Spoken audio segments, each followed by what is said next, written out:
Welcome back. Tonight it was FC Bruges 1, Rangers 1. Ray, to be fair to you, you said before the game that Mark Hateley would be extremely influential. That proved to be the case, and he put Verlinden under extreme pressure in the second half. Yes, that's right. He's a handful, Mark. We've got a great ball in here from Ali McCoist, and this is a tremendous header from Mikhailichenko. Mark gets there. Verlinden, that's a marvellous save, and he actually saves that one as well. Really incredible double save. This is a great header. That's a great header back from Mikhailichenko. And we thought Mark had scored there. And as Peter follows it up, Verlinden just manages to stick the arm up and put it away. We'll speak more about their goalkeeper in a moment, Davey, but again, Stuart McCall, so much in this second half, so much in the entire 90 minutes, but he himself went close. Yeah, Stuart, as I say, had a tremendous match. He goes clean through here, has a shot at goal. I think Alan McCoist was looking for the cut back there, but he done well to get the shot in, and only a couple of yards past the far post. He showed his determination the way he played all night, that he got in there. Now, we've had a lot of calls tonight about an incident in the second half involving the goalkeeper Verlinden, who passed a late fitness test to play tonight, and it involved when the trainer came on, as you saw, and an injection was administered. Now, there it is, Binge. The official line in this is quite legitimate. There's no problem, as long, obviously, as it's not a banned substance. And as far as we know, it was not a banned substance. If it was a banned substance, Verlinden's in a lot of trouble. But it wasn't, and an injection can be administered, apparently, on the field of play. Davey, Ray, sorry, at that stage, it was absolutely end-to-end stuff.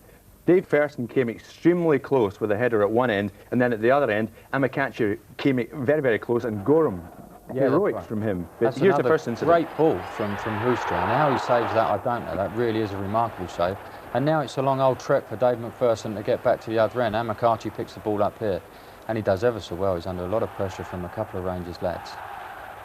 There he goes for another tackle, and now he's off. But Big Dave's after him. He's obviously very tired at this stage as well. As the ball was put through, I thought Andy might have read that one, but he didn't. He stayed on his line. Dave makes a lunging tackle, and that's a tremendous save from Andy Gorham. As it turns out, an extremely meaningful save in view of what was to happen. Again, Davey, if anyone's going to score for Rangers, it might well be Ali McCoist. He did such a lot of work in the second half and came close here. Yeah, he steadies the ball well, just turns. He turns very quick and has a shot. Ali was very unlucky in the game. He had been a wee bit quiet up until then, but he's always capable of turning and getting one for you. So he was really unlucky there. Always capable.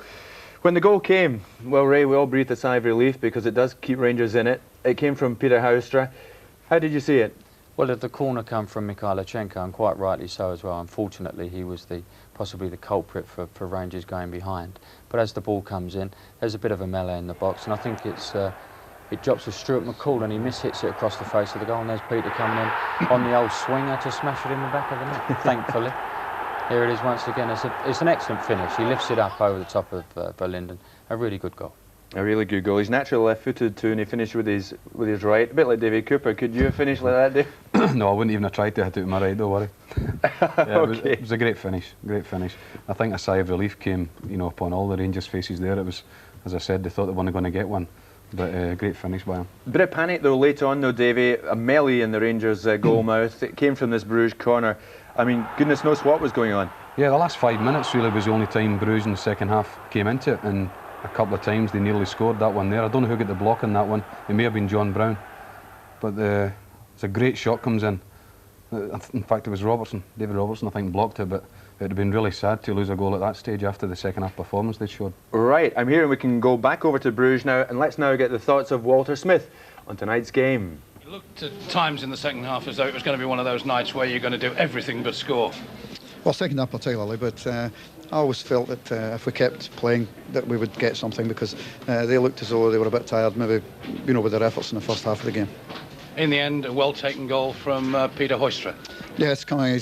We had, because of injuries, to ask him to play on the wrong side of the pitch. He's left-footed, and to play on the right. Unfortunately, it fell to his left, and he placed it away well. With so many injuries going into the game, were you satisfied with a draw, or did you really need a win to keep pace with Marseille? Well, I've just heard that they've just drawn in Berlin tonight, so we've kept pace with them anyway. And I think a draw was probably satisfactory, but our second half performance maybe warranted a victory. 2 weeks' time at Ibrox, Bruges again, this time with home advantage. Hopefully some of your injured players back. Are you confident about that next game? Well, we're always confident when we play at home. I thought that Bruges tonight must feel that they needed a victory to keep pace with the rest of the team, and maybe they're a wee bit disappointed in only getting the 1 point. So maybe psychologically that's a lift for us as well, but we always look forward to the home game anyway. 40 games without defeat now for Rangers. Was this one of the hardest? No, we've had a few hard ones in the 40. First half was hard enough, but I felt that we played well enough in the second half. Thank you, Walt. Thank you. Asking the questions here, Jeff Farmer. Ray, I mean, Walter didn't look that up.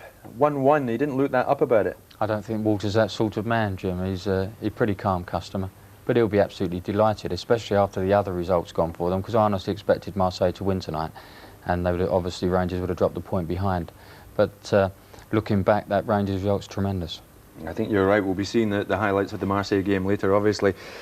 I think Walter's right. With the Ibrox support in a fortnight's time, Davy, it could be very different.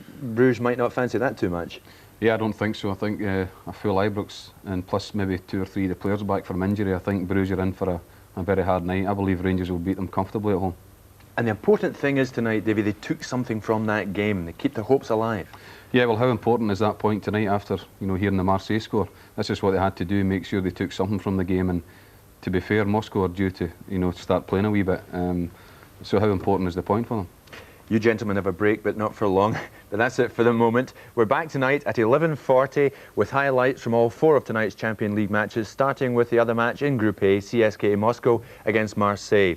So stay awake. Join us again in a couple of hours. In the meantime, bye for now.